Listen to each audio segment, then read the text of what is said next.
Of all the planets in the solar system, Earth and Mars, the third and fourth planets from the Sun, are the most similar.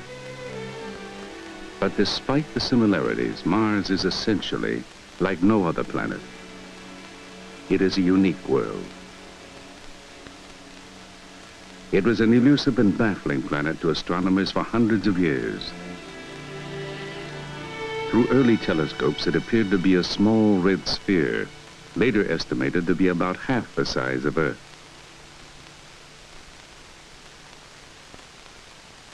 One of the earliest known representations of the planet, drawn in 1659, indicated markings on the surface, and by the movement of these dark patches across the disk, it was shown that Mars rotated on its axis in a period only a little longer than Earth's, about 24½ hours. It was observed, too, that the tilt of its axis, like the Earth's, exposes its polar regions alternately to the sunlight. Thus, each hemisphere has a summer and winter period. And since Mars orbits the Sun in 687 Earth days, one Martian year in each of its seasons is almost twice as long as Earth's. Later mappings of the planet displayed light and dark regions identified erroneously as continents and oceans. The land masses red as the sandstone districts on Earth, the water a greenish blue. In 1877, an Italian astronomer, Giovanni Schiaparelli, discovered what he called canali, or channels, resembling, he said, the finest threads of a spider's web drawn across the disk. In America, Percival Lowell founded an observatory to study these Martian features. Massive irrigation systems, he called them, designed to carry water from the melting ice caps to the major centers of a dying civilization. Science fiction writers populated the cities with terrible creatures of heroic size, with skills beyond Earthman's dreams.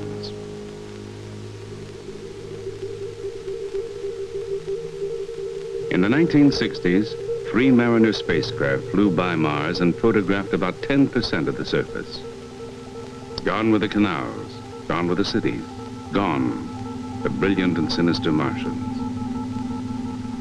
The photographs revealed a cratered landscape much like the moon, waterless and apparently hostile to life. But in 1971, the Mariner 9 spacecraft orbited Mars and transmitted more than 7,000 photographs of the planet to Earth. The extensive mapping revealed a new and unexpected world. The southern hemisphere, seen by earlier spacecraft, flattened and gouged by the impact of meteorites. The northern hemisphere, a vast plain with few craters, and rising from the plain, a great dome called Tharsis, topped by giant volcanoes.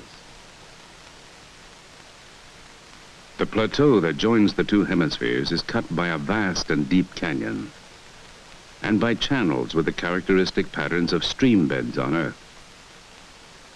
Some of the channels suggested that water may once have flowed on Mars, and thus life might have evolved and possibly adapted to Mars' changing conditions.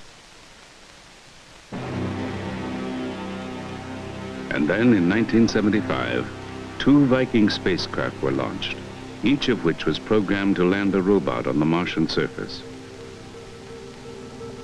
One of its principal objectives was to test for the presence or absence of living organisms. A communication system linked the spacecraft to the Mission Control and Computing Center in Pasadena, California.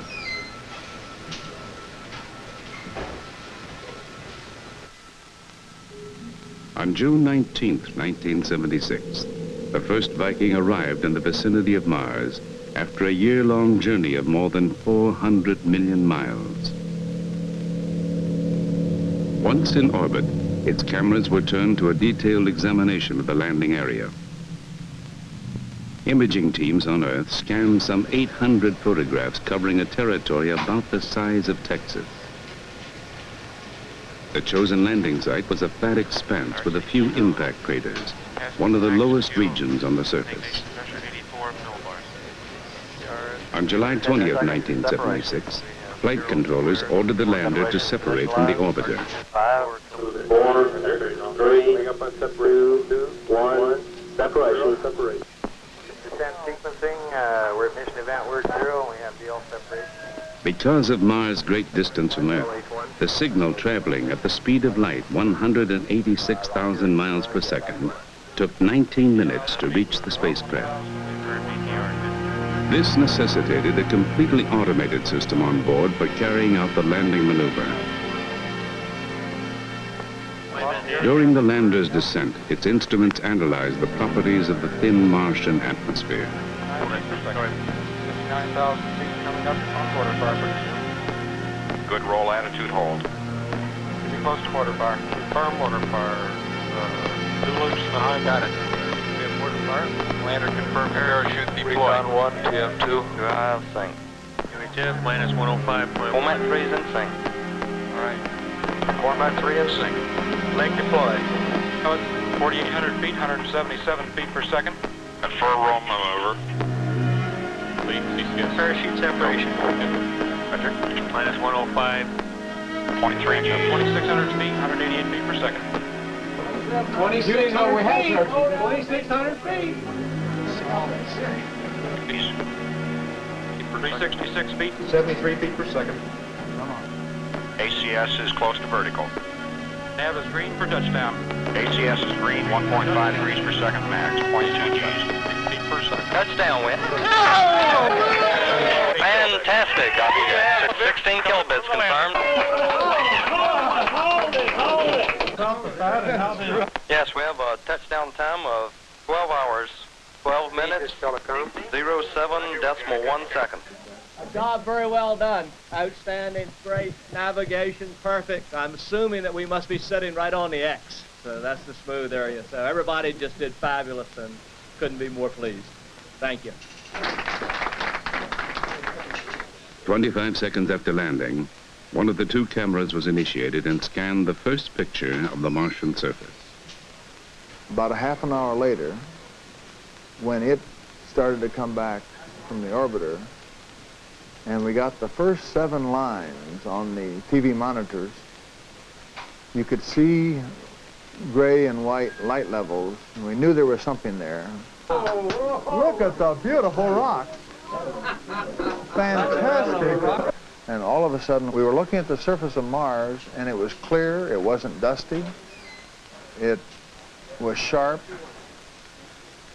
And when we got to the end of that first picture, with the dust and small pebbles in the footpad,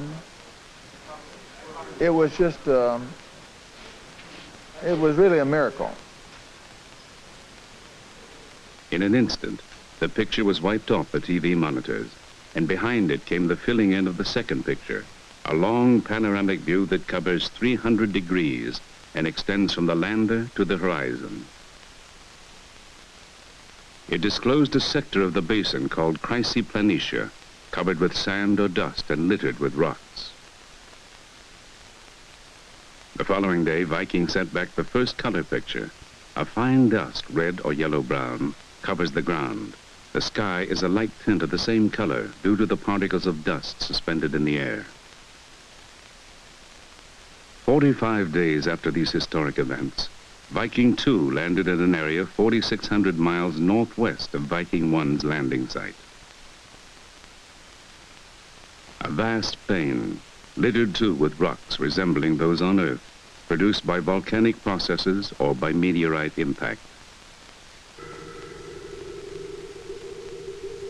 While the landers conducted experiments on the surface, the orbiters swinging around the planet measured variations in moisture and temperature and took high-resolution photographs of the Martian terrain.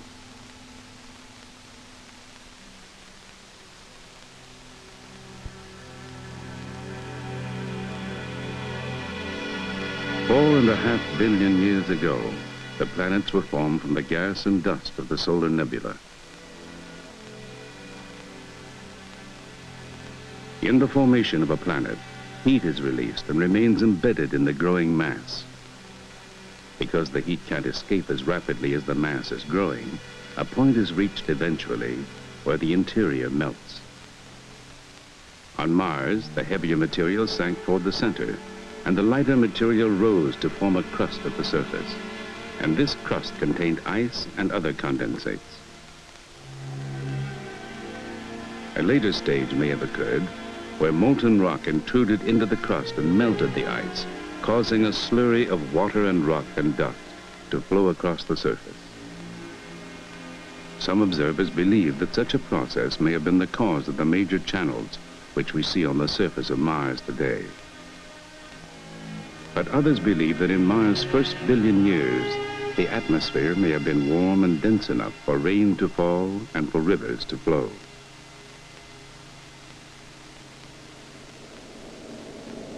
Gradually, the original thick, wet, and warm blanket of the atmosphere evolved into the thin, dry carbon dioxide atmosphere we find there today. Because of Mars' low atmospheric pressure and low temperatures, water can't exist in liquid form. It must either freeze or evaporate. But while there are no oceans or rivers on Mars, there is more water in total than anyone had expected. The residual polar cap in the north, which remains after the hottest part of the northern summer, is water ice mixed with dust.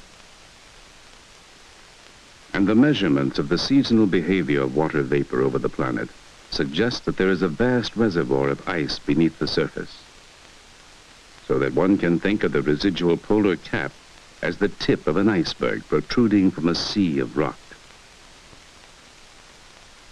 At lower latitudes, the water vapor condenses to form clouds that ride high in the atmosphere or swirl around the slopes of Martian volcanoes. And further south, in the canyons and valleys, there is frequently an ice haze seen to form and evaporate in the early hours of the morning as the sun warms the atmosphere. On Earth, the ocean's heat and moisture and the heat and air currents over land masses interact to produce complex weather patterns. On Mars, because of the absence of large bodies of water and of massive cloud covers, the weather doesn't vary much from day to day. Like a remote weather station on Earth, Viking's meteorology instrument measures Mars' atmospheric pressure, temperature, wind speed, and wind direction. Temperatures range from minus 122 degrees Fahrenheit just after dawn to minus 22 degrees in the mid-afternoon. Light winds from the east in the late afternoon change to light winds from the southwest after midnight. Maximum wind speed is 15 miles per hour. But in the early summer, the heating of dust particles in the air generates violent dust storms in the low regions of the planet. Driven by winds that reach 150 miles an hour, they may blanket the entire planet in a few days. In order to understand the geology and physics of wind-blown particles on Mars, we're conducting a series of experiments using this enormous space environment chamber here at NASA's Ames Research Center.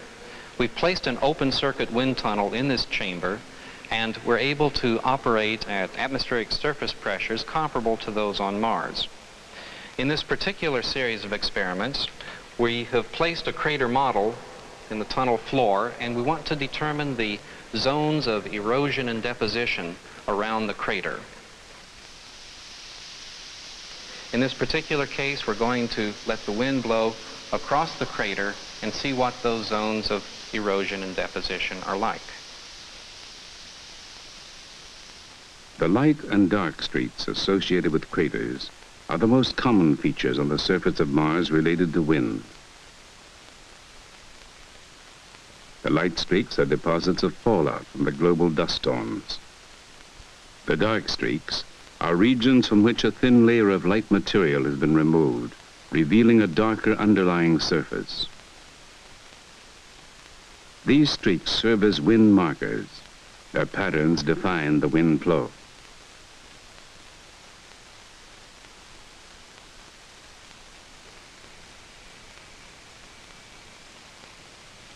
To the geologist, the features seen in the tens of thousands of photographs transmitted by Viking are the visible signs of the enormous forces and processes that have shaped the surface of Mars. The excavation of large basins and craters by the impact of meteorites and asteroids.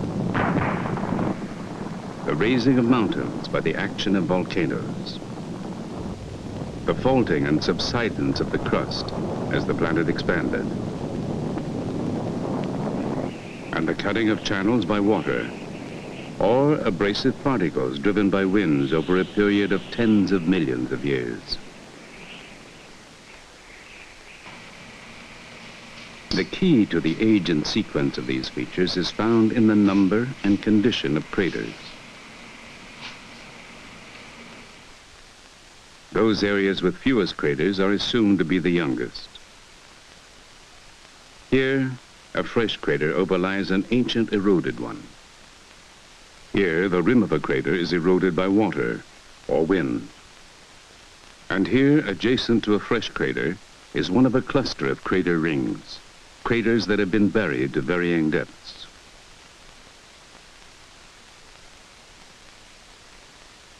Over millions of years, the repeated flows of lava built the volcanic mountains of Mars. 12 are larger than any on Earth. The largest, Olympus Mons, rises 3 times higher than Mount Everest and is broad enough to cover the whole chain of volcanoes that form the Hawaiian Islands. The great gash that cuts through Mars' equatorial zone is Valles Marineris, a mighty canyon system that extends over an area more than 3,000 miles long and up to 400 miles wide, and drops 4 miles below the flat cratered surface of the plateau. Canyon walls are gullied, dissected by tributary canyons, or scarred by catastrophic landslides, leaving steep cliffs and great fractured surfaces.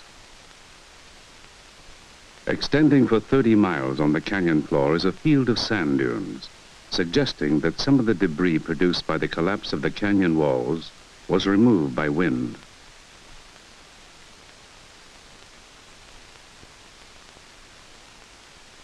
These ancient channels that resemble dry riverbeds on Earth could have been formed by primeval rainstorms.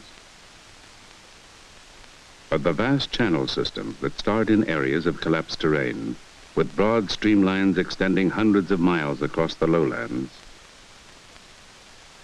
and teardrop-shaped islands soaring to thousands of feet above the channel bed, testify to a process without any parallel on Earth. Viking also photographed the 2 cratered moons of Mars, Phobos, the inner moon, marked by striations which, on closer view, resolve into grooves several miles long, and Deimos, the smaller outer moon. Viking, traveling at 3,800 miles an hour and passing only 30 miles away, could observe boulders on the moon's surface, some as large as 100 feet across. The geologic record of the planet suggests that Mars, like the Earth, has experienced periodic changes of climate. The best evidence of this is seen in the strange spiral patterns of Mars' polar regions. The dark bands are scarps or cliffs of bare ground within the North Polar ice cap. On each scarp are numerous small terraces eroded from layered rocks. This is a model of layered terrain, an area about 40 miles across. It is believed that the large scarps and the small terraces represent 2 different cycles of climatic change which occur simultaneously.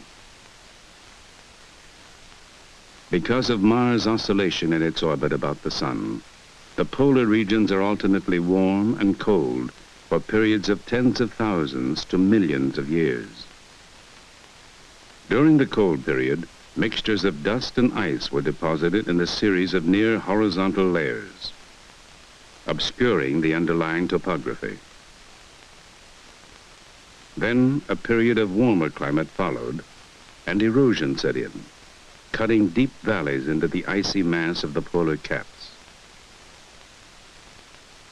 After the erosion cycle, new layers were laid down, and another episode of erosion followed. This oblique truncating of one set of terraces by another indicates that the climate turns on and off, the first geological evidence for cyclical climatic change on a planet other than the Earth.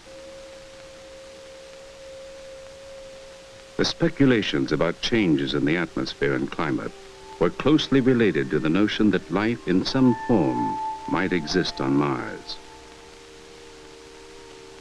On Earth, life developed several billion years ago, at a time when the overall properties of Mars and the Earth were very similar. Now, over the ensuing billions of years, Mars and the Earth evolved separately. However, Mars today still has chemicals on its surface, an atmosphere, temperatures and pressures within which we believe life can exist. The Viking lander was equipped with 3 life detection experiments designed to test for chemical changes caused by life processes that are familiar to us on Earth. On Earth, all living organisms interact with the environment through a process called metabolism. Animals, for example, take oxygen from the environment and use it to combust food, thereby obtaining energy. At the same time, they release carbon dioxide and other waste products into the environment. Green plants and some microorganisms do the reverse in the process of photosynthesis. They remove carbon dioxide from the environment, and using sunlight as the energy source, they convert the carbon dioxide into organic matter and release oxygen into the environment. If the experiments on Mars indicated that similar processes were occurring, then we would presume the possible existence of organisms on that planet. Well, our results on Mars in certain experiments gave us data that seemed to mimic the metabolism of living organisms. However, careful analysis of that data indicates that it is probably the result of chemical rather than biological processes. On Earth, all biological systems are based on organic chemistry, and it was believed that life on Mars would also be based on organic compounds. The notion was strengthened when experiments on Earth demonstrated that organic materials can be formed under simulated Martian conditions. We used finely powdered minerals like those expected on the Martian surface. Then we added traces of water vapor and radioactive carbon monoxide at low pressure. To simulate Martian sunlight, we irradiated the mixture with light from a xenon arc lamp.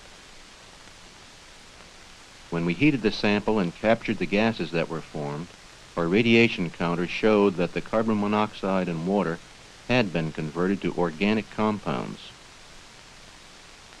But Viking's instruments failed to detect organic compounds of any kind. That fact, in the opinion of some observers, has increased the odds against the existence of living organisms on Mars.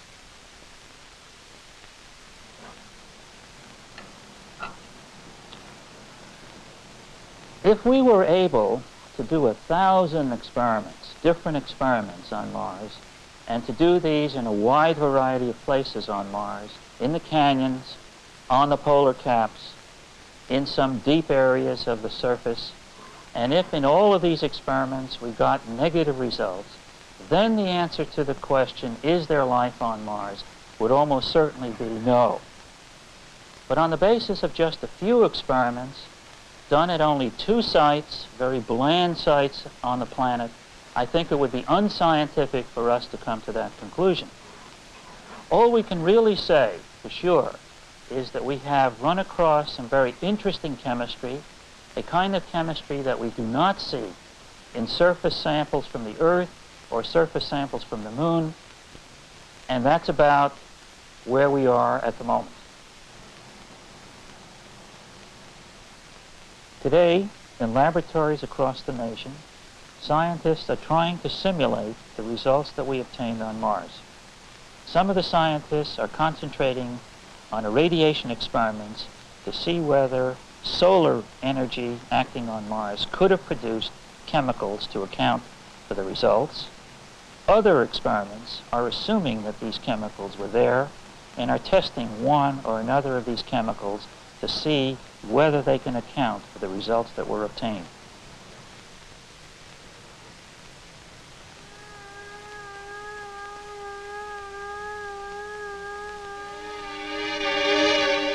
The question of life on Mars is only one of the inexhaustible number of questions for which we continue to seek answers in space.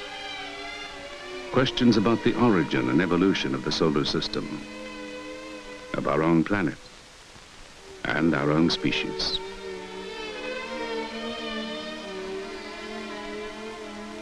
The search for answers is a goal of planetary exploration, and the journeys of our spacecraft to the near and far reaches of the solar system are beginning to provide some of the answers.